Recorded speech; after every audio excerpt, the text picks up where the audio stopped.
What happens when even a prince's condolences are met with silence? Imagine sending a heartfelt message in the darkest hours of grief, only for it to be completely ignored. No reply, no acknowledgement, just silence. For most of us, that would sting. But for Prince Harry, son of King Charles, grandson of the late Queen Elizabeth, that sting cut deeper than words could ever describe. Because this wasn't just any message. This was an email of condolence following the passing of a woman who had once embodied grace and quiet devotion in the royal family, the Duchess of Kent, Catherine. And the man who ignored it? None other than the Duke of Kent himself, a cousin of Queen Elizabeth, a man steeped in royal duty and tradition. Now let's pause here. Ask yourself, if a member of your own family, one tied to you not just by blood but by centuries of shared heritage, ignored your attempt at sympathy, how would you feel? Betrayed? Isolated? Furious?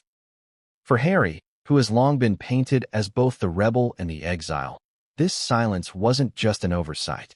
It was a loud declaration, a statement, a deliberate reminder that his place within the House of Windsor is not what it once was. And for viewers watching this unfold, it raises one burning question. Why now? Why, at this moment of collective mourning, would the Duke of Kent choose to snub Harry's condolences? Before we continue, please hit the like button, subscribe to the channel, and turn on the notification bell for updates. From the very first line of this story, we are plunged into a whirlwind of grief, politics, and personal vendettas. Catherine, Duchess of Kent, was no ordinary royal. She was a woman who captured the nation's heart with her humility, her devotion to causes outside the glittering spotlight, and her ability to exist gracefully on the margins of royal grandeur. She represented the quiet strength of the monarchy, a symbol of compassion and service. Her passing sent ripples of sorrow through the royal family and the public alike. Messages of condolence poured in from dignitaries, heads of state, and family members. Every word mattered. Every gesture mattered. And so, when Prince Harry decided to reach out, it was a chance, just perhaps, to mend some bridges. Or at least to show that even amidst division, grief can unite. But here's where it becomes complicated. Because Harry's words, however carefully chosen, were not met with warmth or recognition. They were left hanging in the void. And this void speaks volumes. To understand the magnitude of this silence, we need to rewind.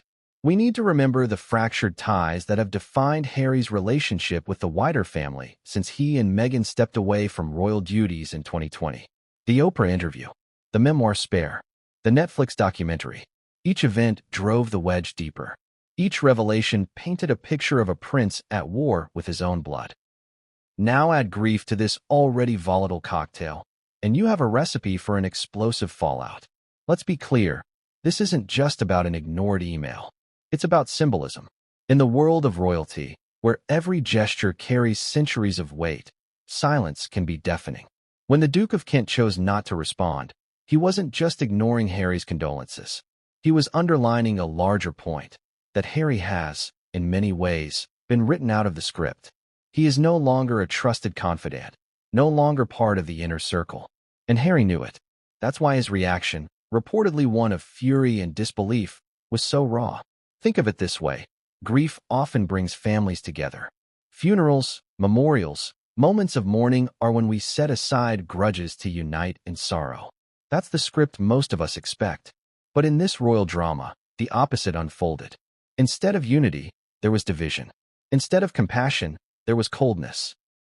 Instead of healing, there was salt in an already festering wound. And for Harry, who has often spoken of feeling abandoned by his family, this silence confirmed his deepest fear, that no matter how much he reaches out, he will never be welcomed back. Now, here's where the intrigue deepens. Why the Duke of Kent? Why was his silence so symbolic? The Duke, a stalwart of the monarchy, represents tradition, duty, and loyalty to the crown. His choices are not rash or accidental. For him to ignore Harry's message was likely deliberate. It was, perhaps, a nod to the wider sentiment within the family, that Harry's actions in recent years have crossed lines that cannot be undone. That offering him a reply would signal forgiveness or acceptance, something the Duke was not prepared to grant. And so, the silence became its own form of communication. This brings us to the emotional undertones that captivate audiences. Picture Harry, once adored as the cheeky, rebellious prince, the soldier, the son of Diana, reduced to an outsider watching the family grieve from afar. Picture him typing those words of condolence, maybe even hoping, against all odds, for a sliver of acknowledgement. And then, nothing. Isn't that heartbreaking? Isn't that humiliating? Can you imagine the anger bubbling up inside him, the frustration at being treated like a stranger by his own blood? It's almost cinematic. And that's why this story resonates, because it's not just royal drama. It's human drama. It's the pain of family rejection played out on the grandest stage imaginable. And what makes it worse is the timing. The passing of Catherine, Duchess of Kent, was supposed to be a moment of solemnity, a time for reflection on a life of service. Instead, it has become entangled with Harry's personal saga.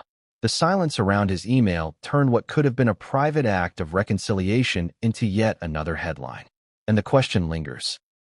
Did the Duke of Kent act alone, or was this silence reflective of a larger strategy within the royal family?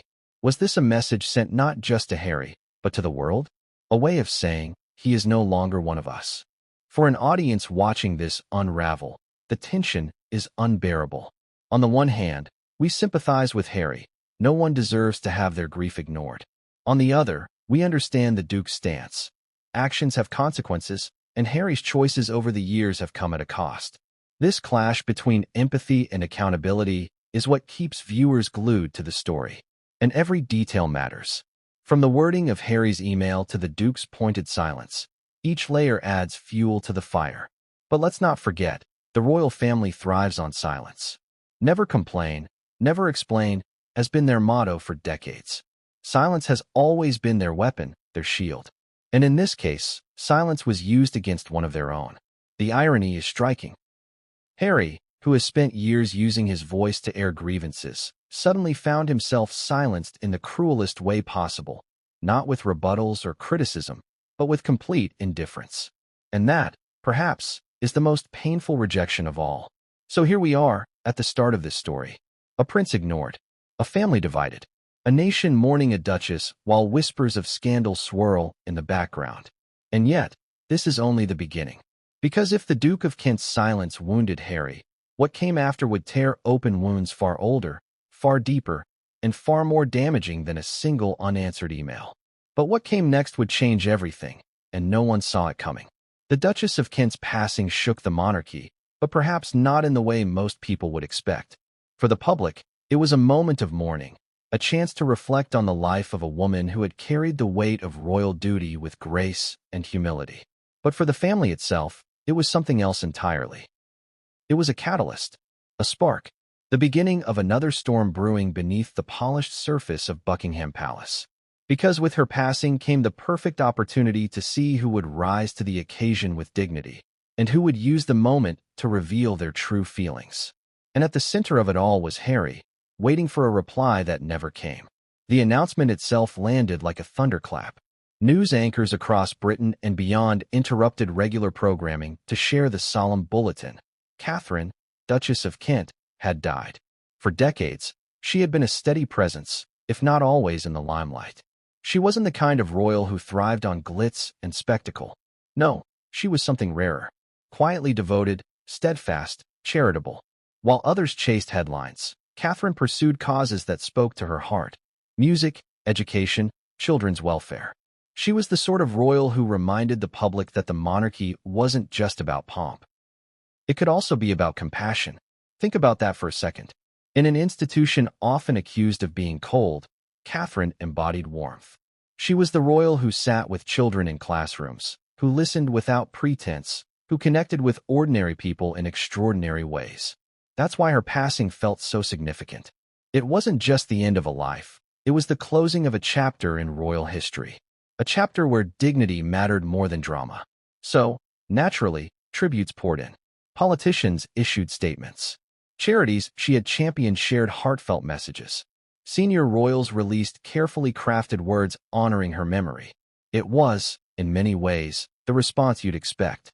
A family united in grief, or at least appearing to be. But as these tributes filled the airwaves, there was one figure whose grief would take on a very different tone. Prince Harry. Now, let's be honest. Harry's relationship with the royal family hasn't exactly been smooth sailing.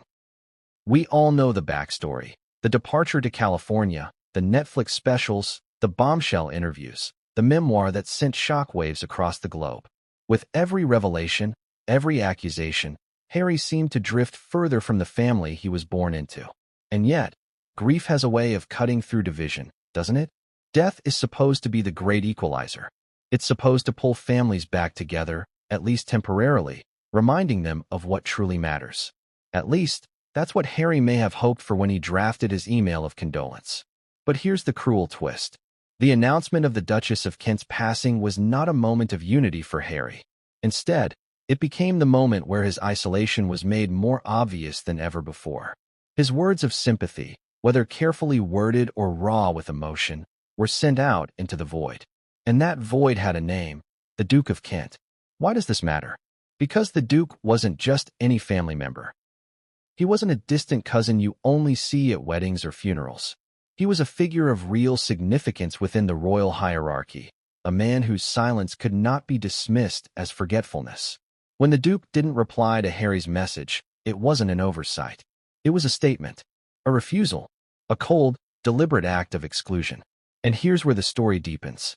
The announcement of Catherine's death should have brought a tone of solemnity, but the silence surrounding Harry's email turned it into something else. Instead of a narrative about grief, it became a narrative about rejection. Instead of focusing solely on the life of a woman who had given so much, the headlines began to buzz with whispers of tension. The snub transformed the announcement into a symbol of Harry's estrangement. But what does that tell us about the royal family itself? Were they using this moment to draw a line in the sand? To make it clear, once and for all, that Harry was not to be welcomed back into the fold, no matter the circumstance? Or was it simply personal? Was the Duke of Kent acting on his own feelings, perhaps viewing Harry's email as hollow, insincere, or simply too little, too late? The irony is painful, isn't it? The Duchess of Kent, a woman known for her compassion, becomes the backdrop for an act of calculated coldness. Her passing, a moment that should have softened hearts, was instead the very stage upon which Harry's alienation was magnified.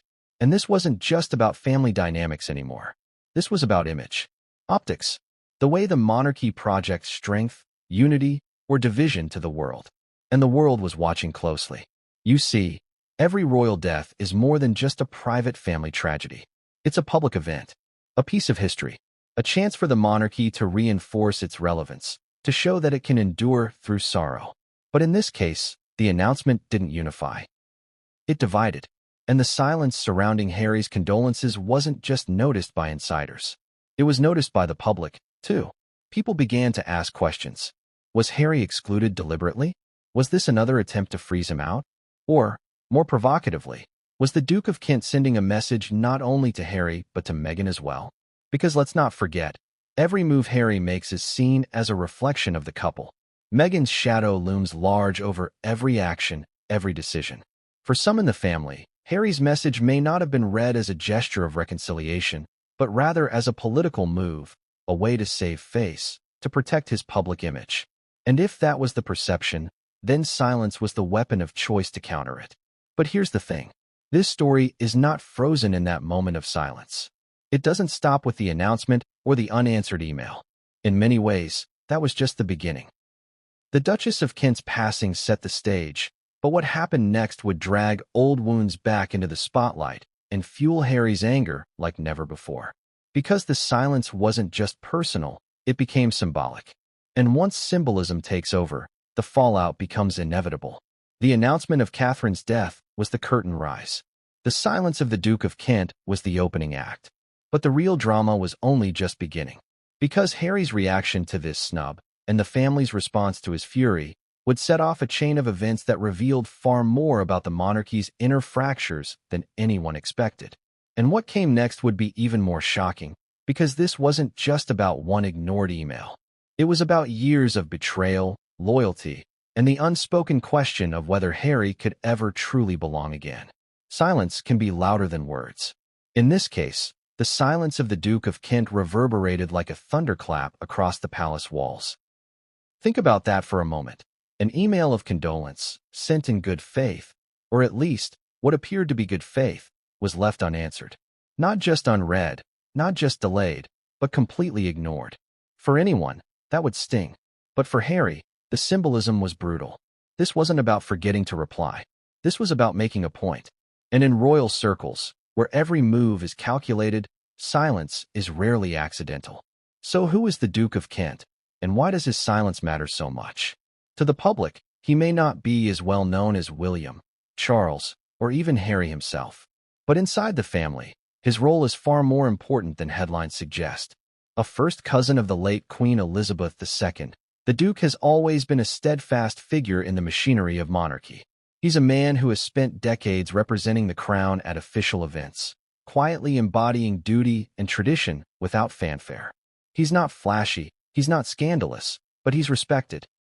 And in royal terms, respect is currency. His choices carry weight, not just within the family, but in how others interpret them. Now imagine this. A man who has spent his entire life embodying loyalty to the crown decides not to acknowledge Harry. That is not trivial. That is not petty. That is an unmistakable signal. By refusing to reply, the Duke was, in effect, declaring where his loyalty lies. With the crown, with tradition, and not with Harry. Let's rewind a bit to understand why this moment carried such weight. Harry has, for years, painted himself as the outsider, the truth-teller, the one who dared to break away from the family's suffocating silence. Through interviews, books, and documentaries, he's accused the royals of cruelty, indifference, and even neglect. And while his revelations may have won him sympathy in some circles, within the family, they burned bridges. The Duke of Kent, steeped in tradition and known for his quiet dignity, would have seen these attacks not just as personal betrayals, but as assaults on the institution itself. For a man like him, loyalty to the monarchy isn't optional, it's sacred.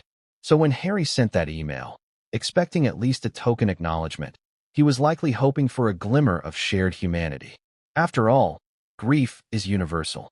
But the Duke wasn't interested in bridging divides. His silence spoke volumes.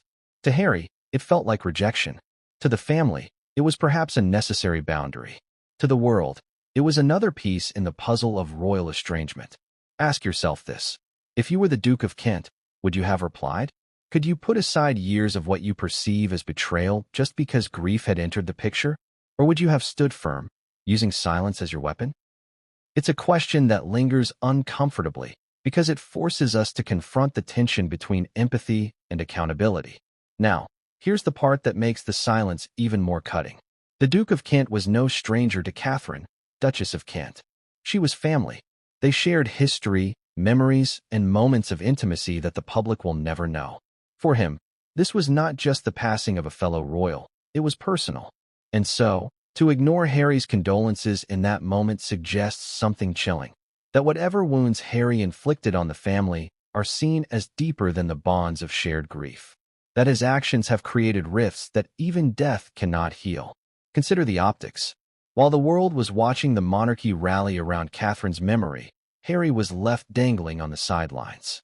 The silence became a spotlight, illuminating his exile more brightly than any headline could.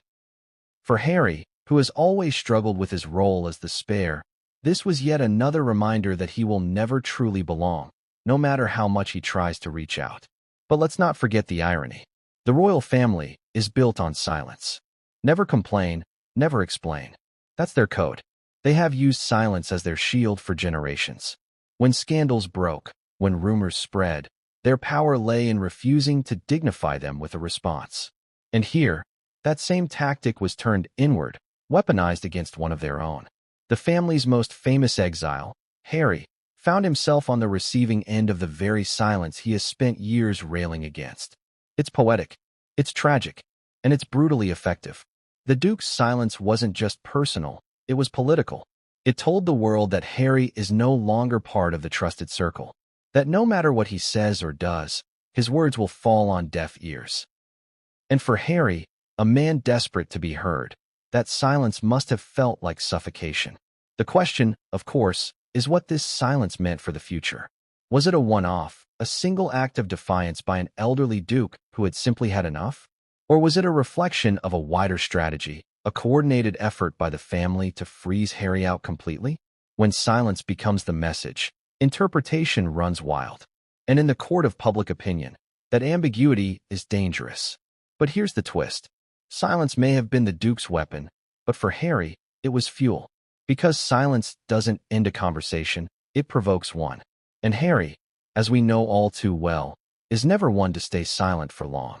His fury, his disbelief, his sense of betrayal, they would all come pouring out.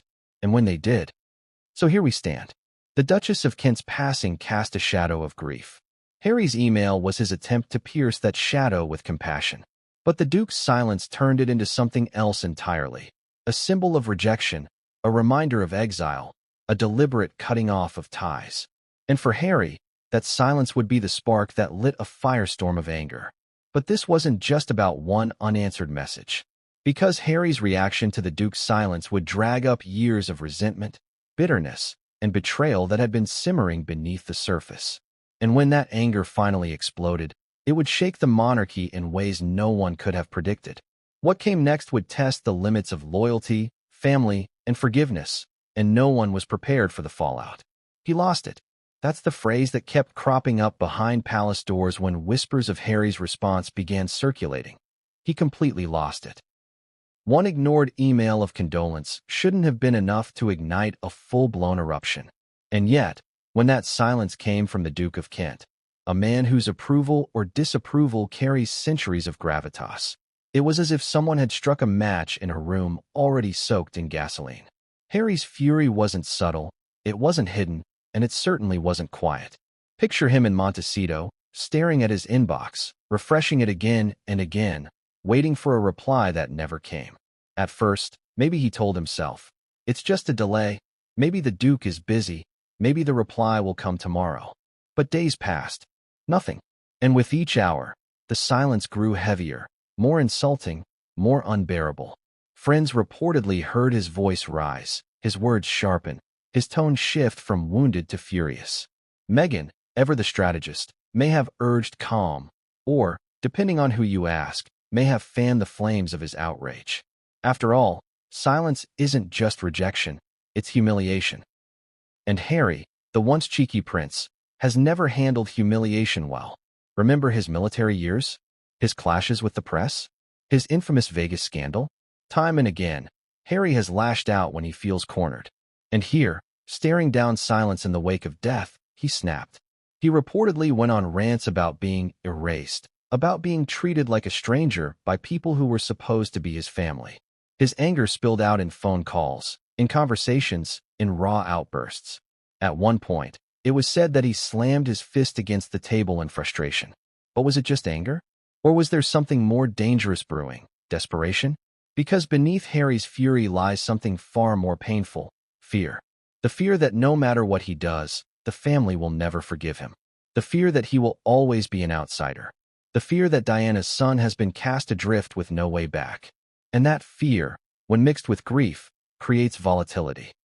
Now here's where it gets complicated. Meghan, according to some insiders, saw the snub as proof of what she'd been saying all along, that the family had no intention of ever welcoming them back. To her, the silence wasn't surprising, it was confirmation. But for Harry, it was personal. It wasn't about politics, or the firm, or the institution. It was about blood, about being rejected by someone who shared his DNA, his history, his legacy. That distinction mattered, because it fueled a reaction far more explosive than any press interview ever could. Let's ask the question outright. How does a man in Harry's position react when grief collides with rejection? Does he withdraw into silence, nursing his wounds quietly? No. Harry has built his post-royal identity on speaking out, on calling out injustice, on refusing to be silenced. So when he felt the Duke of Kent had silenced him, his instinct was to roar. And roar he did. Behind closed doors, accounts suggest he vented not just at the Duke, but at the entire family. He accused them of hypocrisy, celebrating compassion in public while refusing to show it privately. He called their silence cruel, deliberate, and inhuman. One source even suggested that he threatened to tell the world what really went on behind the funeral arrangements, as if dangling the threat of exposure was the only weapon left in his arsenal. But let's pause here. Was Harry overreacting? Or was this simply the breaking point after years of unresolved tension? Consider the context. His memoir laid bare his wounds. His interviews exposed his pain. His entire post-royal life has been about trying to force acknowledgement from a family that thrives on silence. And once again, in the wake of death, he was ignored. Isn't it possible that this was less about the Duke's individual snub and more about everything Harry has endured for years? Think about your own life. If a family member had ignored you after you offered condolences, would you feel slighted? Probably. But if that same family had spent years dismissing you, criticizing you, painting you as the problem, wouldn't that silence feel like the final straw? Wouldn't you snap too? And yet, Harry's fury wasn't just about emotion. It was also about optics. Because he knew, deep down, that the silence would not stay private. That sooner or later, the press would find out. And when they did, the narrative would be brutal. Prince Harry snubbed again. Royal family ignores their wayward son. Headlines that would cast him as pathetic, desperate, irrelevant. For a man who has fought to control his story, the silence was more than rejection. It was a public relations nightmare waiting to happen. So what did Harry do with his fury? Some say he turned it inward, raging in private, stewing in resentment. Others claim he confided in friends, venting until the words lost meaning. And still others whisper that Meghan, ever poised for a media strategy, reminded him that silence can sometimes be turned into a weapon of its own, that perhaps this snub could be used to their advantage, spun into yet another example of the monarchy's cruelty. But there's one undeniable truth. Harry's reaction to the Duke's silence didn't stay contained. It rippled outward. It reignited old wounds. It pulled Meghan into the spotlight once more. And most dangerously of all, it began to chip away at the fragile relationship he still clung to with his brother, William. Because while Harry raged, William stayed silent. And in that silence lay a judgment that would cut even deeper than the Duke of Kent's unanswered email. But William's silence wasn't just absence, it was strategy. And his next move would shock Harry in ways he never saw coming. Old wounds have a way of bleeding when you least expect it. For Harry, the silence of the Duke of Kent didn't just sting in the present. It ripped open scars from years past, scars that had never properly healed. The ignored condolence email became more than just a snub. It was the match that reignited a firestorm of resentment, betrayal, and bitterness that had been simmering beneath the surface for decades. Let's go back for a moment. Harry's rift with the royal family didn't appear overnight. It was seeded long before Meghan, long before Oprah, long before Netflix or the memoir Spare. Some would argue it began the day Diana died, when a 12-year-old boy was forced to walk behind his mother's coffin for the world's cameras. Others would say it started with the unspoken reality of being the spare, always second, always overshadowed, always expendable. Add to that years of feeling scrutinized, criticized, and compared to William, and the resentment becomes clear. Harry was never just rebelling against the present. He was rebelling against a lifetime of feeling like he didn't belong. So when the Duke of Kent ignored his condolences, it didn't feel like a one-off insult. It felt like confirmation. Confirmation that he was still the outsider. Confirmation that nothing had changed. Confirmation that despite everything he had endured, he would always be the expendable one. That silence triggered not just anger but a flood of memory. The times he was told to fall in line. The times he was chastised for stepping out of turn. The times he was reminded that William was the heir and he was not. And here's the cruel irony. The Duchess of Kent herself had represented compassion, kindness, and service. She was, in many ways, the antidote to the coldness Harry often accused the family of showing him. Her passing, then, became a bitter symbol. The one royal who embodied the warmth he craved was gone, and in her absence, the cold machinery of monarchy showed itself in full force. Silence, rejection, exile. Now let's talk about the emotional toll. For Harry, every public snub is also a private wound. It doesn't just play out in the headlines, it plays out in his psyche. Sources close to him say he has often spoken about feeling abandoned by the family after Diana's death, about how he was left to process grief alone while William was groomed for kingship. The silence of the Duke of Kent tapped into that same abandonment. It told Harry, once again, you are on your own. And what happens when those old wounds reopen? The rage intensifies. The suspicion deepens. The paranoia grows. Suddenly, every interaction with the family becomes laced with tension. Was Charles deliberately avoiding him? Was William quietly encouraging the snub?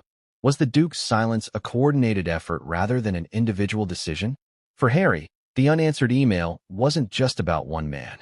It became about the entire family, the entire system, the entire history of being sidelined. Here's where the drama escalates. Meghan reportedly played a pivotal role in framing the silence as part of a broader pattern. To her, it wasn't personal, it was institutional.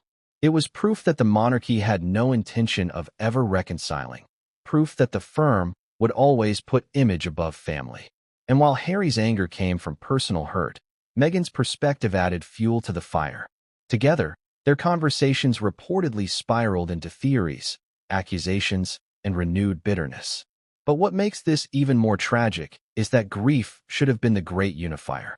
Families, even fractured ones, often come together in the face of death. Funerals are supposed to be moments of pause, moments when grudges are set aside. But here, the opposite happened. Instead of softening hearts, the Duchess of Kent's passing hardened them.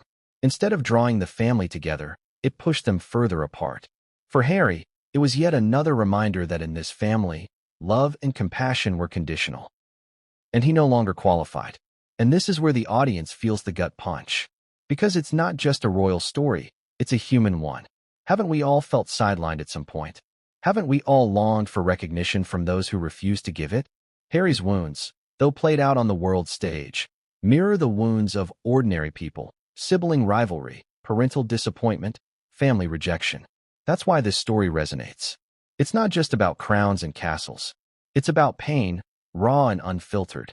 But let's not forget the darker undertones. Harry's fury wasn't just about hurt, it was also about power.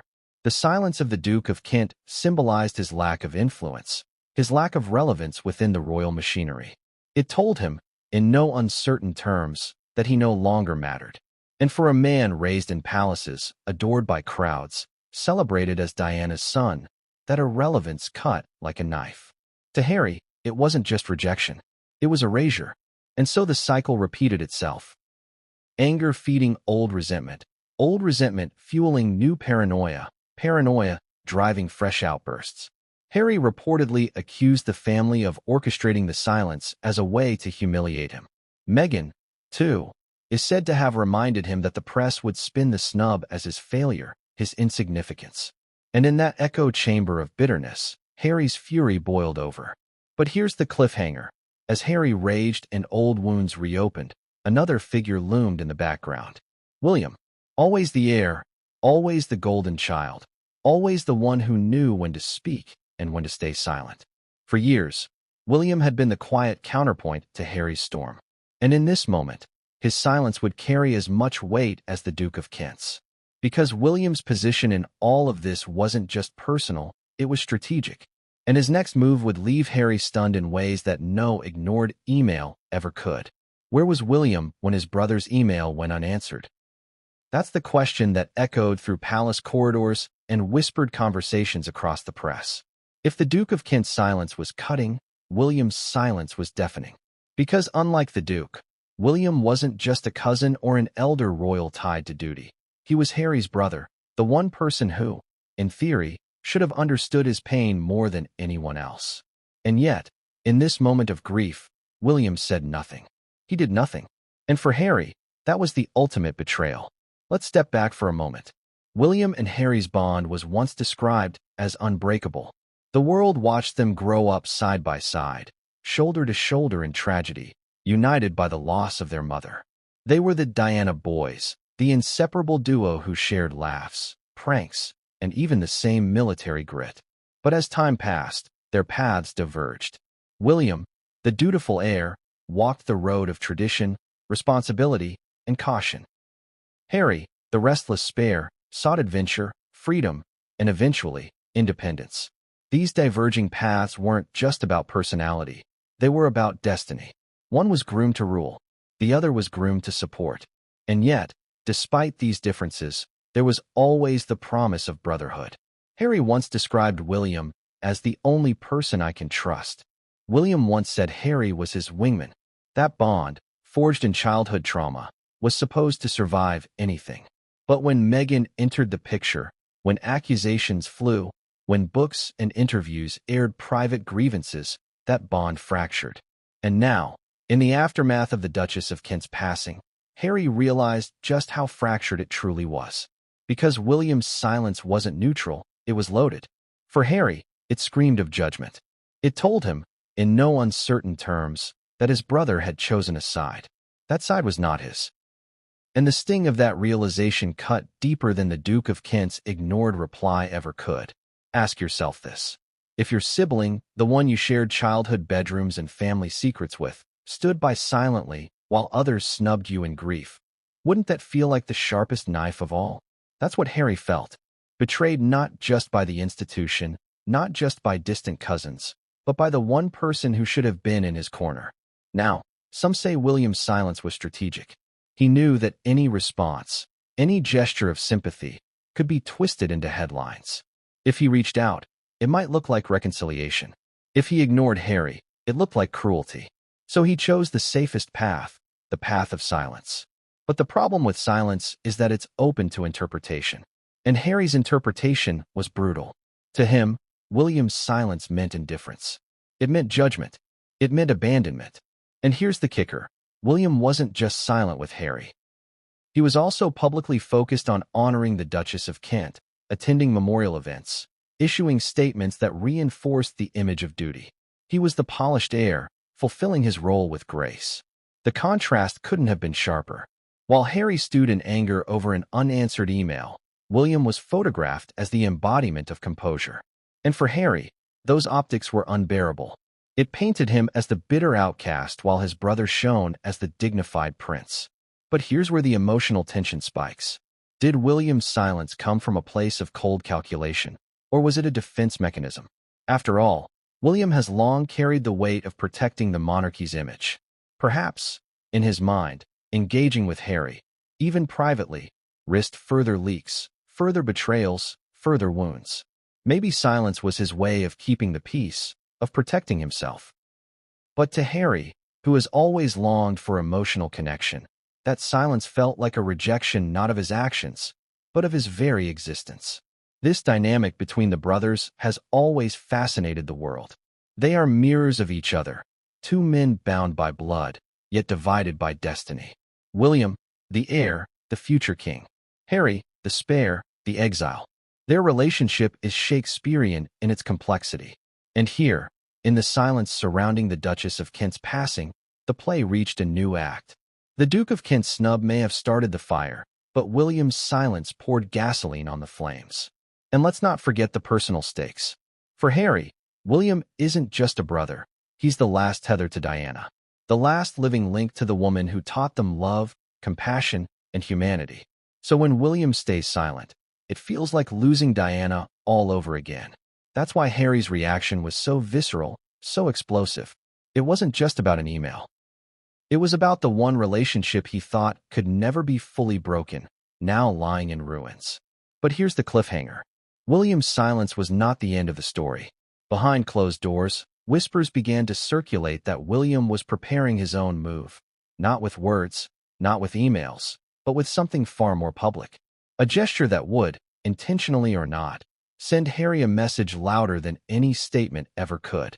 And when that gesture came, it didn't just shock Harry, it shattered him.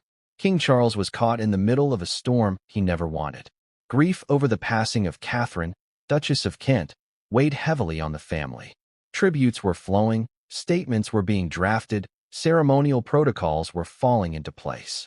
And yet, while the world's eyes turned to honor a woman of quiet dignity, Charles was faced with a very different crisis, his younger son's fury. Because behind the scenes, Harry was exploding over the Duke of Kent's silence, and all of it was now landing on the king's already burdened shoulders. Imagine this. Charles, a man who waited over 70 years to finally wear the crown, now finds himself mourning a family member, maintaining the dignity of the monarchy, and simultaneously refereeing a feud that refuses to die. His reign was supposed to be about steadying the ship after Elizabeth II's passing, about preserving stability in uncertain times. Instead, The drama of Harry and Meghan once again eclipsed everything else. And in the midst of this grief, Charles's dilemma was agonizing.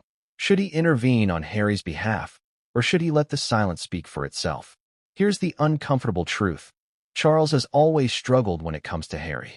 Their relationship has been defined by distance, awkwardness, and a lack of emotional connection. Unlike Diana, Charles was never the warm parent, never the one to wrap his sons in comfort.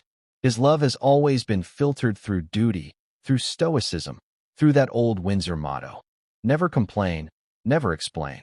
So when Harry lashed out over the Duke of Kent's snub, Charles defaulted to the same strategy that has defined his entire life: silence. But that silence wasn't neutral. For Harry, it was betrayal layered upon betrayal. His brother had ignored him, his cousin had rejected him, and now his father, the king, seemed to offer nothing at all. Think about the symbolism of that. Harry, Diana's son, crying out for acknowledgement in grief, and his father, the monarch, choosing to retreat into duty rather than family. Isn't that the very dynamic Harry has railed against for years? Coldness where there should be compassion, duty where there should be love. And yet, from Charles's perspective, the situation was far more complicated. The king wasn't just Harry's father. He was the head of the monarchy. Every decision he made had consequences not just for his family, but for the institution. To respond to Harry's fury, to acknowledge his hurt, would risk opening the door to more leaks, more accusations, more chaos. Charles knew all too well that Harry has weaponized private conversations before. Oprah, Spare, Netflix. Why would this time be any different? So Charles hesitated. He chose distance over intimacy, protocol over personal reconciliation. He told aides, according to whispers, that it was not the right moment to address Harry's concerns. His focus, he insisted, was on honoring the Duchess of Kent and maintaining dignity in the eyes of the public. But for Harry, that reasoning sounded like an excuse. It sounded like abandonment all over again. And here's where the emotional drama deepens. Harry has always sought from Charles something he could never quite give: unconditional affirmation. Diana gave love freely, abundantly. Charles gave it in fragments, filtered through expectation and tradition.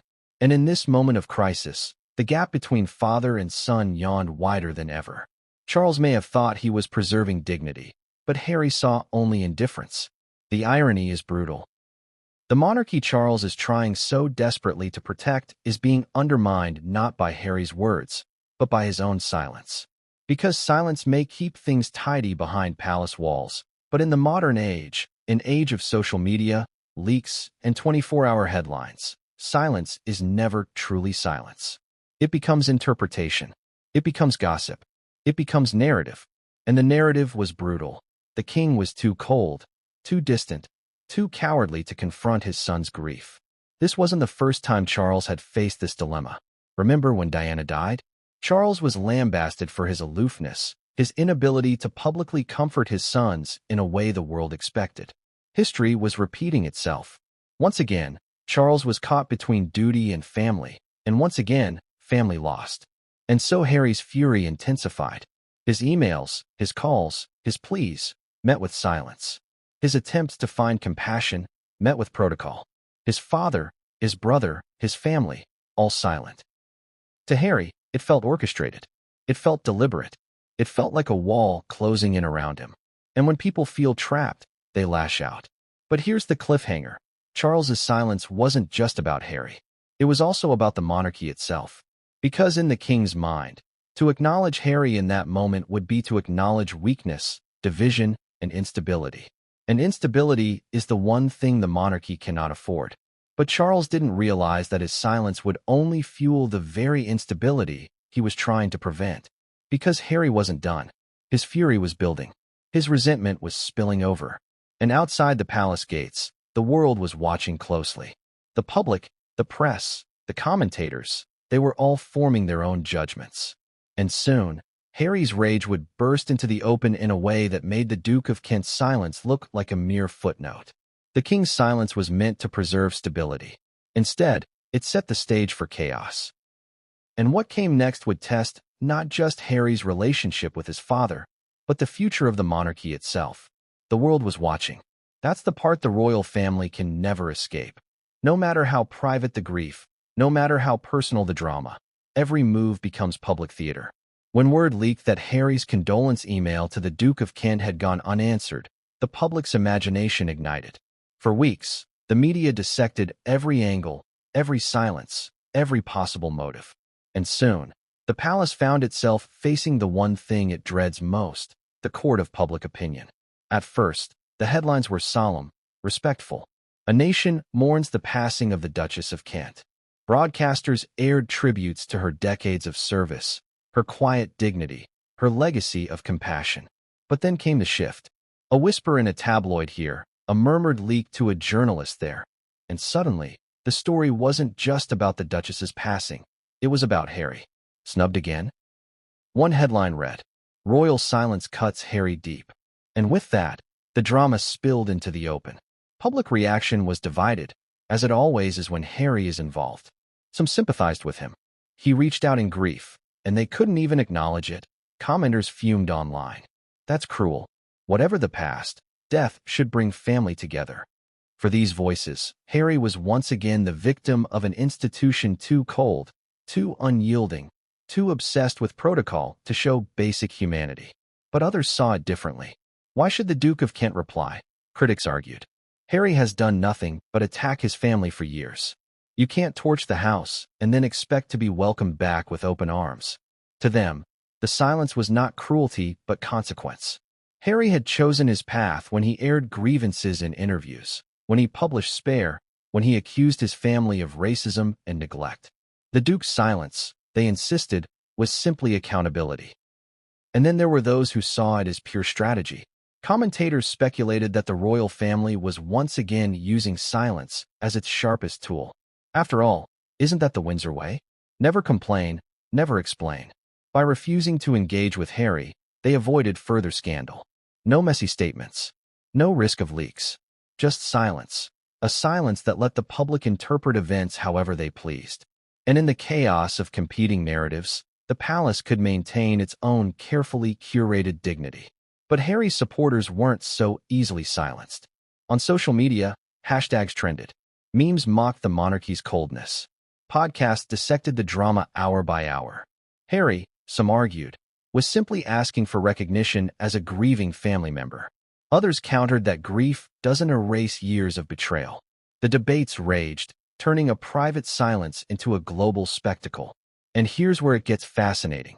The public wasn't just reacting to Harry's plight.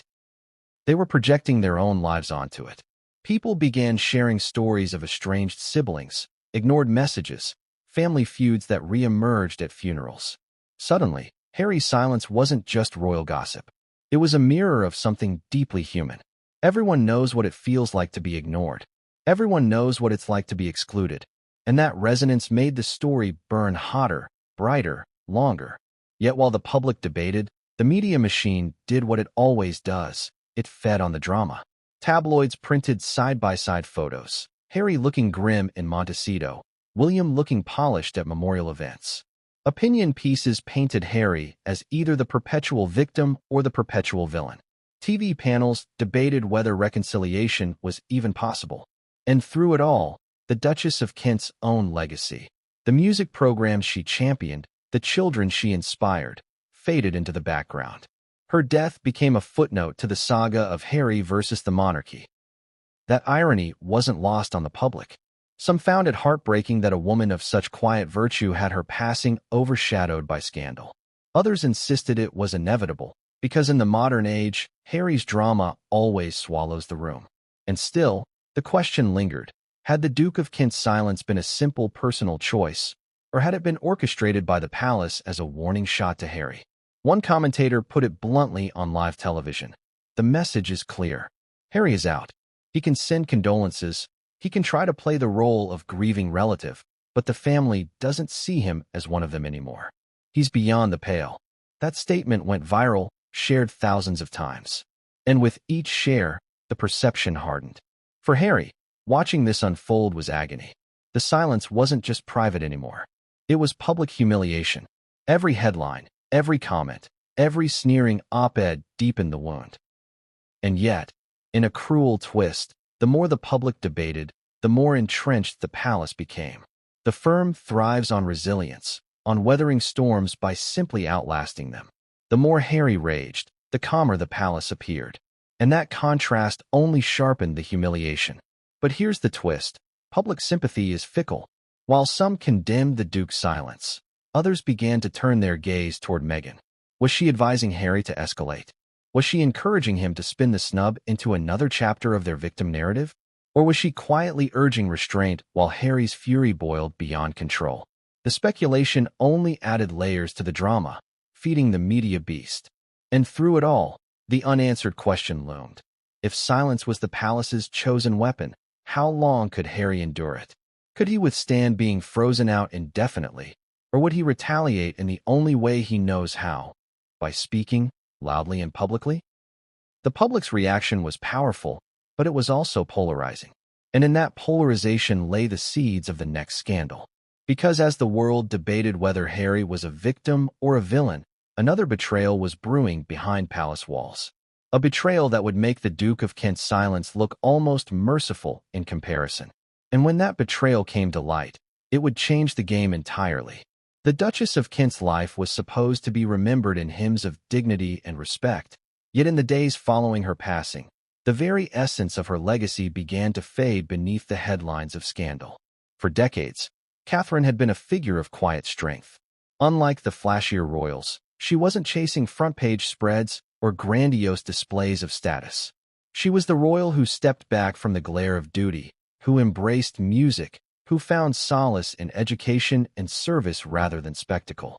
She was a woman who valued connection over protocol, humility over grandeur. But in the aftermath of her death, all of that risked being forgotten. Because instead of focusing on her compassion, the narrative shifted toward the family feud. Harry's ignored email, the Duke of Kent's silence, William's icy distance. All of it became the story. And the legacy of a woman who had lived a life of selflessness was overshadowed by bitterness. Isn't that the cruel irony?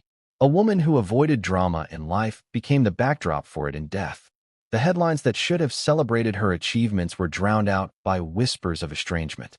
Her decades of service were reduced to a side note in the ongoing saga of Harry versus the firm. The public was robbed of remembering her for who she was, instead being fed yet another chapter in a soap opera that refused to end. Think about what was lost in that chaos. Catherine, Duchess of Kent, was one of the rare royals who truly understood what it meant to step away with grace. She was the first senior royal in modern history to withdraw quietly from public life, not in scandal, not in exile, but in quiet dignity.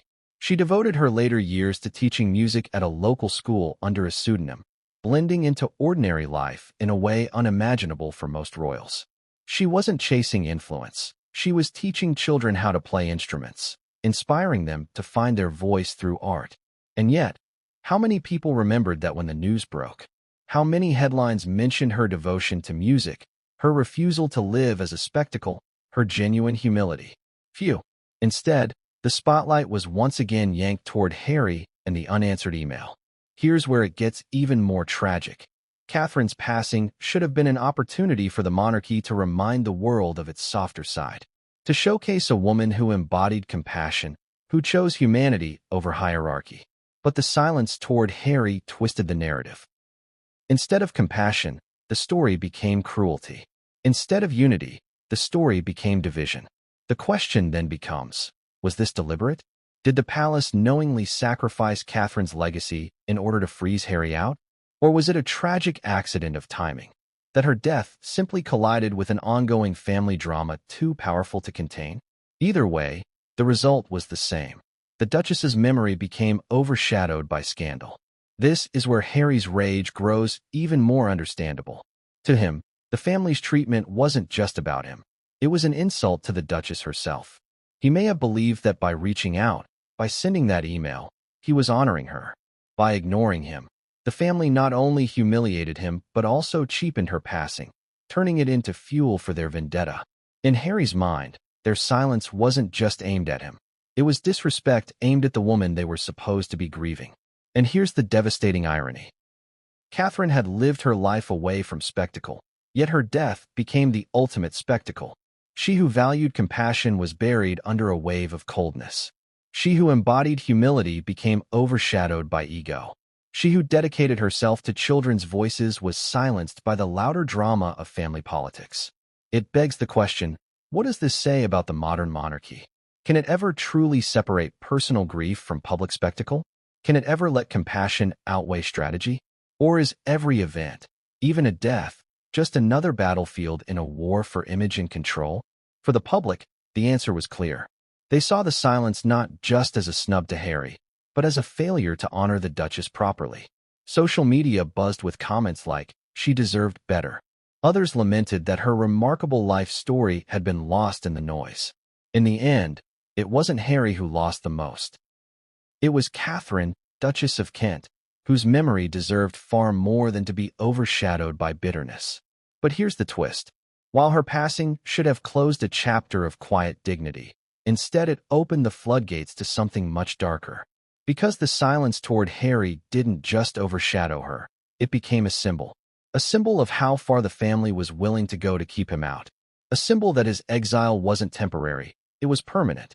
And once Harry realized that this wasn't just a moment of grief but a deliberate act of exclusion, his fury took on an entirely new edge. What came next wouldn't just be about an ignored email. It would be about exile made visible in ways that no one could ignore. It wasn't just an unanswered email anymore. It was a message, a symbol, a declaration etched in silence. For Harry, the Duke of Kent's refusal to acknowledge his condolences became more than personal rejection. It became the embodiment of exile. In a family where even the smallest gestures carry centuries of meaning, this silence screamed louder than any words ever could. You are not one of us anymore. Think about it. A condolence message isn't just a formality, it's a bridge. Even estranged relatives tend to acknowledge each other in times of grief. Funerals, memorials, these are moments when grudges are temporarily suspended, when humanity trumps hostility. But here, that bridge was burned to ashes. Harry wasn't just ignored, he was symbolically erased. The silence told him that his place within the royal family had been permanently downgraded, from participant to outsider, from brother and son to an inconvenient reminder of scandal. The symbolism wasn't lost on the public either. Analysts and commentators were quick to point out the deeper meaning. This wasn't about an email, one royal historian remarked on live television. This was about hierarchy, loyalty, and exile. By refusing to reply, the Duke of Kent made it clear that Harry's words hold no weight in the royal sphere. Another journalist went further, calling the silence a line in the sand. It wasn't just personal, it was political. And here's the fascinating part. In the monarchy, exclusion often happens quietly. No formal announcements. No outright declarations. Just silence. An empty chair at a state event. An absent name on an official program. An unanswered letter. These quiet omissions carry more power than the loudest statements. And now, Harry found himself on the receiving end of that ancient royal tactic, to diminish someone not by attacking them, but by pretending they don't exist. For Harry, this silence was devastating because it wasn't just about the present, it was about the future. If even condolences and grief were ignored, what hope was there for reconciliation? What hope was there for being included in future milestones, memorials, or ceremonies? The silence wasn't temporary. It was permanent. It was exile made official without a single word spoken. Let's consider the personal toll of that realization. Harry has always struggled with identity, caught between being the spare, Diana's son, Meghan's husband, a prince who rejected princely duties. In California, he has built a new life, but it's one rooted in the shadow of what he left behind. For him, reaching out during the Duchess of Kent's passing wasn't just about honoring her. It was about testing the waters. Could he still find a thread of belonging? Could grief soften hearts enough for a sliver of connection? When the silence came back, the answer was clear. No. That thread had been cut. Now picture the effect. Imagine standing on the outside of your own family's circle, watching them grieve together while you're kept at arm's length. Imagine sending words of sympathy, hoping to be heard, only to be met with nothing. That's the image the world saw. Harry isolated, excluded, erased. And for a man who grew up in palaces, who once stood second in line to the throne, the humiliation was profound. The Duke of Kent's silence became the crown jewel of Harry's exile. It wasn't just about grief, it was about legitimacy. By ignoring him, the family had effectively denied his role, his relevance, his importance. And Harry knew it. That's why, according to insiders, his anger tipped into obsession. He ranted about being erased from history, about being treated like a ghost. He reportedly fumed that the family was trying to delete him, to scrub his presence from the narrative of monarchy altogether. And here's where the danger lies. Harry is not a man who suffers silence quietly. His entire post-royal career has been about speaking, about breaking taboos, about telling stories others would rather keep hidden. Silence, for him, isn't closure, it's provocation. By refusing to acknowledge his message, the Duke of Kent may have unintentionally lit the fuse for Harry's next outburst. Because when Harry feels ignored, he doesn't retreat, he retaliates. The symbolism of the SNUBS spread quickly.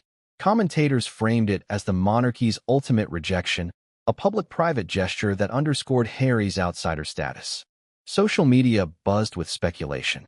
Was this proof that Harry would never again stand with the family at official events? Was this the unspoken end of his royal identity? Some even argued that the silence was more cruel than an outright rejection, because it left him dangling in uncertainty, forced to guess.